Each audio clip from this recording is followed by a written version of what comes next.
Donc voilà, là je peux vous présenter donc ce que j'ai pu faire dans les autres parties. Donc on va revoir un petit peu qu'est-ce qu'on avait déjà fait. Donc la partie drums, donc ici. Bon, elle est assez simple, hein, c'est pas forcément un beat très compliqué, je pense. Moi j'aime bien faire voilà, 16 ou toujours 32 mesures de ce style, et puis rajouter après si je vois qu'il y a besoin de rajouter des choses. Et puis voilà, faire quelques petites modifs sur les sur les fins de boucle ou à la fin de la 8ème mesure.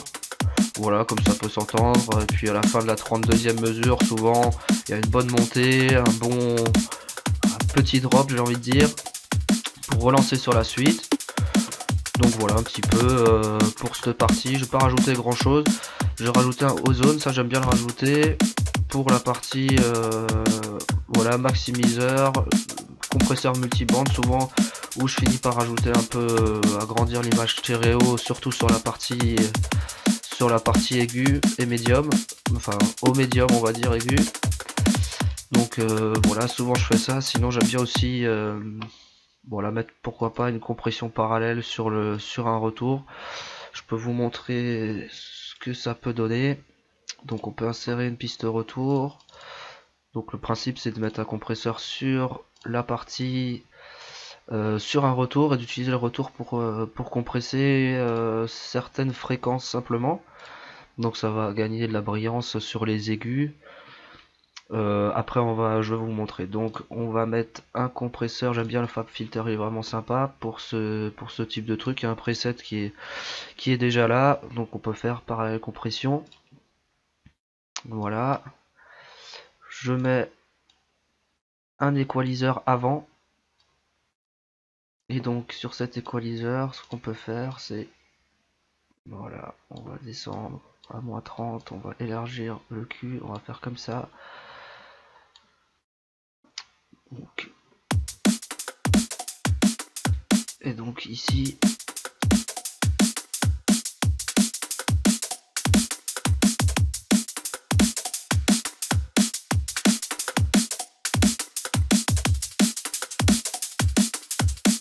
donc tout de suite, on entend tout de suite les aigus qui remontent, ça donne un peu plus de punch aussi. Donc voilà, ça je préfère le faire un peu plus tard. Par contre, je l'ai toujours sur une piste retour, mais je le mets voilà plutôt après, un petit peu en fonction de ce que ça donne, pour rajouter un petit peu de toujours rajouter, c'est plein de petites choses souvent. Faut pas vouloir mettre une seule grosse chose, souvent c'est plusieurs petites choses qui vont donner un petit peu le rendu. Bon, je pense que j'ai encore beaucoup de boulot sur cette partie, je suis encore un peu loin du compte, mais voilà, ça donnera déjà des bases à certains. Ça peut aider si le beat il manque un petit peu de patate parfois. Voilà, ça peut faire. Ce que j'ai aussi montré, c'est pour le snare, donc c'est toujours bien de garder en tête que les snares, il faut maximum pour que ça ait de la patate, que ce soit au moins en 2 parties, voire en 3 parties. Une partie pour qu'il y ait une grosse attaque, le plus possible pour que ça frappe, et puis après plus pour voilà l'arrière, un peu de bruit blanc on va dire. Donc qui fera cette partie. C'est pas grand chose, mais voilà, les deux ensemble. Voilà, ça donne un truc plutôt sympa. On peut aller jusqu'à 3, mettre une toute petite partie ici, ensuite une autre partie pour donner une autre couleur un petit peu, et puis à la fin toujours un peu de bruit blanc. Voilà, pour que ça pchit, comme on dirait. Voilà. Donc la partie charlet, pareil, toute simple. Souvent je mets pas forcément beaucoup plus dessus. Là j'ai mis voilà une reverb, un équaliseur toujours coupé assez haut, voilà. Normal, essayer de partager toujours un peu la panoramique, ça fait partie plus du mixage, mais voilà, j'aime bien le faire aussi tout de suite. Partager un peu de gauche-droite sur les éléments qui sont déjà. Je rajoute parfois un overdrive aussi sur les charlets, pas trop fort, mais voilà, juste pareil pour donner un peu de grain. Les percus pareil, j'aime bien aussi cette VST là qui donne un petit peu de peps. Ce qu'on peut aussi faire, que j'ai aussi vu dans certaines parties, dans certaines vidéos que j'ai pu voir, qui est sympa, ça va être, je vais vous montrer, d'utiliser un gate pour pour certaines loupes. Donc ça va aérer un petit peu plus toutes ces loupes là. Donc je peux vous montrer par exemple un petit exemple simplement. Donc même si je prends voilà quelque chose de simple comme ça.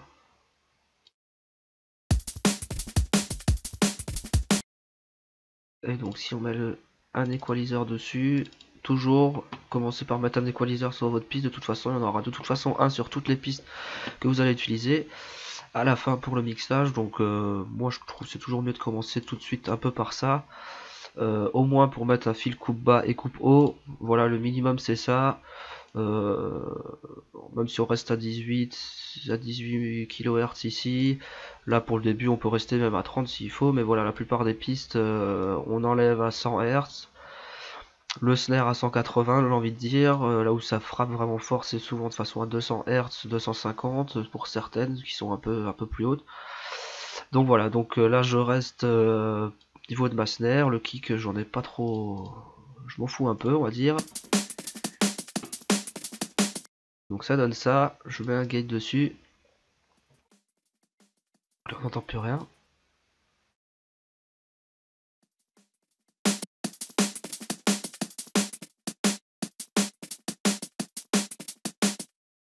Ah, ça rend déjà plus, c'est déjà plus sympa.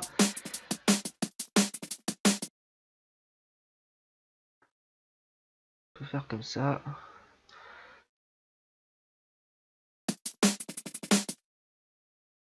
Et voilà.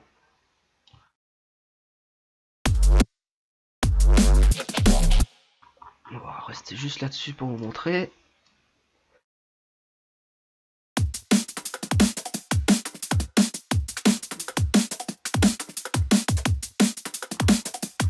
Si j'enlève ça.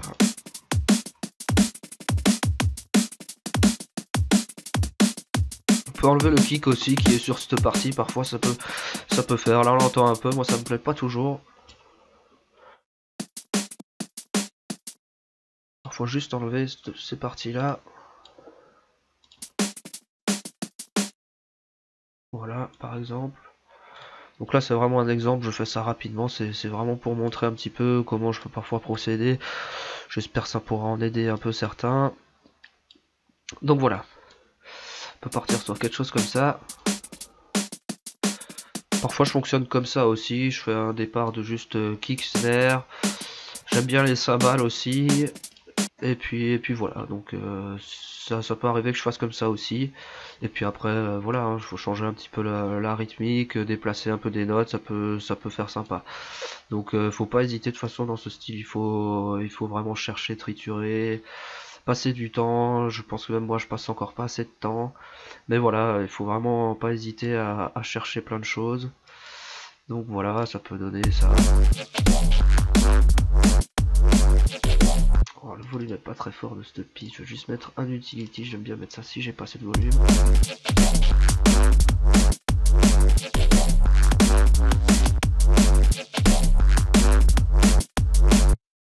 Voilà, donc ça c'est une idée, je pense en plus ça marche sur n'importe quel logiciel, que ce soit Cubase ou quoi, il doit y avoir des gates de toute façon, vous pouvez aussi le faire là-dessus. Donc ça c'est pour la partie de drums, j'ai mis un ozone, parfois j'aime bien le saturator, c'est quelque chose que je mets quasiment tout le temps sur le snare de toute façon, ça voit vraiment de la patate, un peu de saturation qui est pas mal. Sur le kick je le fais aussi en général, là je l'ai pas mis, bon peut-être je le rajouterai après. Donc voilà, un ozone là, parfois j'aime bien aussi mettre ce plugin que j'ai.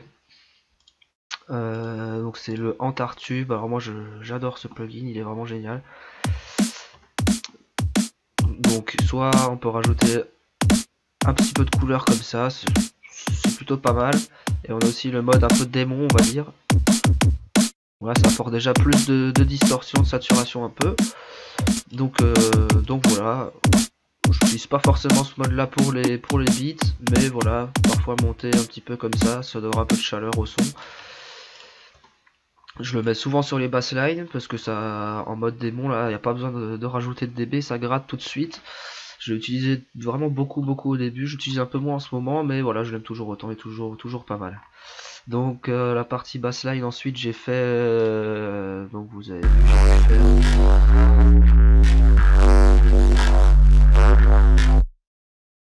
donc quelques notes assez simples pour cette technique. Donc voilà, donc j'ai utilisé ce patch que j'ai fait. Donc un, un simple signe on va dire. Ici un signe square pour commencer avec un kangaroo. Alors cet oscillateur est vraiment bien pour la drum et tous ces styles là. Donc je pense que c'est vraiment quelque chose de pas mal. On peut même en mettre deux avec détuner légèrement les deux. Voilà, ça peut rendre vraiment sympa. Filtre bandpass aussi, et ça c'est un filtre low pass. Voilà, les deux ensemble ça marche toujours très bien. Je peux mettre parfois deux bandpass même, et puis rajouter un autre filtre sur ma piste. Voilà, j'ai pas mis de modulation oscillator. Qu'est-ce que j'ai fait dessus? Oui, le mode perf, enfin, ça j'utilise très souvent. Ça permet vraiment de faire des modulations sympas qui changent sur tout du long. Moi je vous conseille fortement d'utiliser ça. Ça aussi, là je l'ai pas utilisé, mais voilà, utiliser la modulation de l'oscillateur. La phase, c'est utilisé très souvent pour la drum. Voilà un peu, voilà, cela c'est des classiques aussi, hein. Le Parabolic Shaper et le Hard Clipper. Donc voilà un peu pour ce patch. Voilà, il est pas si sorcier. S'il y en a que ça intéresse d'avoir ce patch, ben, dites-le moi et puis je vous ferai un petit pack. Donc une fois qu'on a fait ça, donc j'ai resamplé, donc vous avez pu voir avec différentes modulations. Et puis après, donc j'ai consolidé les trois que j'avais. Donc le but c'est plus de faire différentes basslines différentes sur 4-8 mesures, puis de consolider. Et ensuite de découper en nouvelles pistes MIDI, ce qui va faire que ça va me découper en demi-mesure toute la partie que vous avez consolidée. Et donc après ça nous donne quelque chose comme ça. Donc si je retourne, si je fais première, voilà. Et donc après ça nous fait, donc pour le nombre de mesures que j'avais ici, en demi-mesure, et ben voilà, donc j'ai 24 tranches. Donc avec chacun son petit son. Donc quand on a différentes basslines différentes, ça donne des trucs vraiment sympas. Voilà, quand on a beaucoup de modulation, faut pas hésiter, même si sur le rendu au départ ça peut pas forcément paraître, ça peut paraître un peu bizarre, mais une fois découpé en demi-barre, souvent ça fait des choses, des sons un peu particuliers qui peuvent être vraiment sympas. Donc voilà. Est-ce que j'arrive voilà, moduler le pitch aussi, ça peut être vraiment pas mal.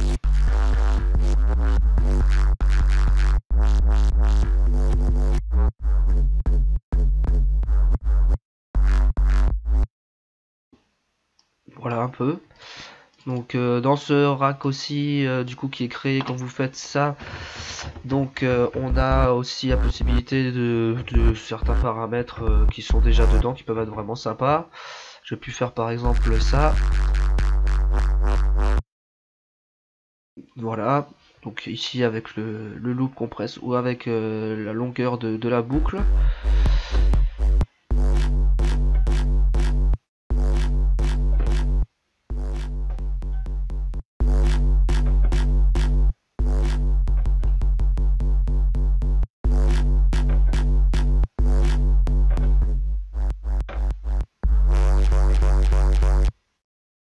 Voilà, donc ça peut faire des trucs sympas pour des fins de boucle, pour des intros, pourquoi pas. Donc je vais réactiver ça, donc voilà, donc je vais vous faire un peu écouter ce que j'ai un petit peu avancé, j'ai bossé un petit peu sur le début du morceau, je vais faire une petite intro, je vais pas faire 64 mesures, je vais rester sur 32. Donc voilà un peu ce que ça pourrait donner. J'ai paramétré un autofilter avec un filtre bandpass pour justement pour cette intro, pour donner un petit peu un autre son. Donc voilà, vous allez voir un peu ce que ça donne.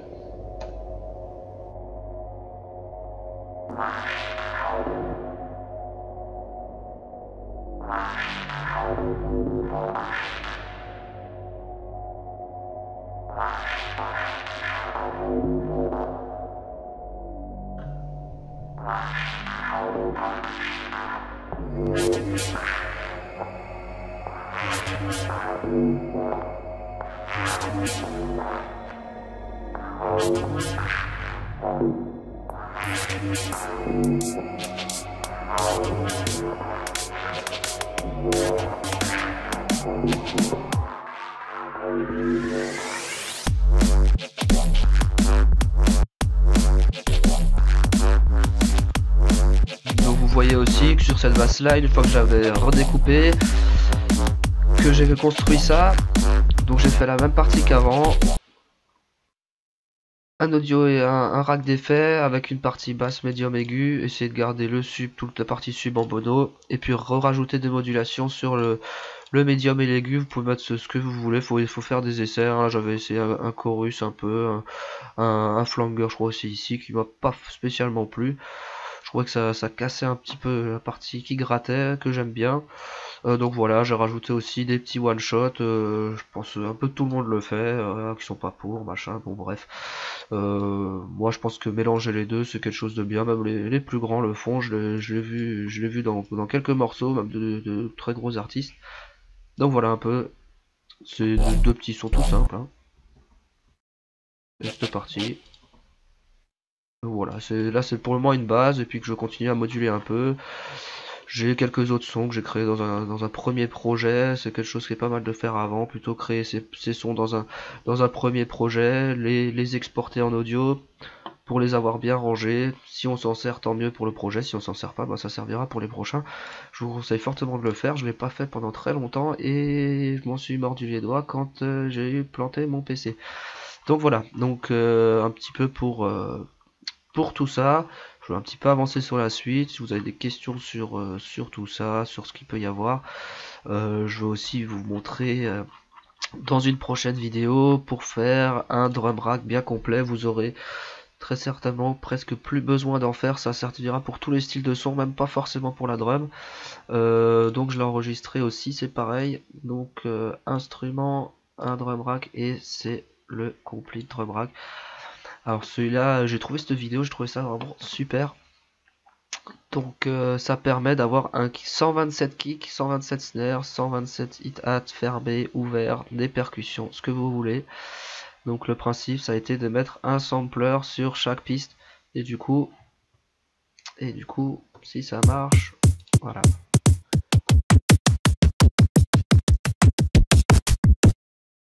Donc, pas besoin de charger 50 000 samples, les samples sont chargés ici dedans. Et j'ai fait quelques petites modifs pour pouvoir changer aussi la hauteur. Et donc ça pour toutes les parties, quoi.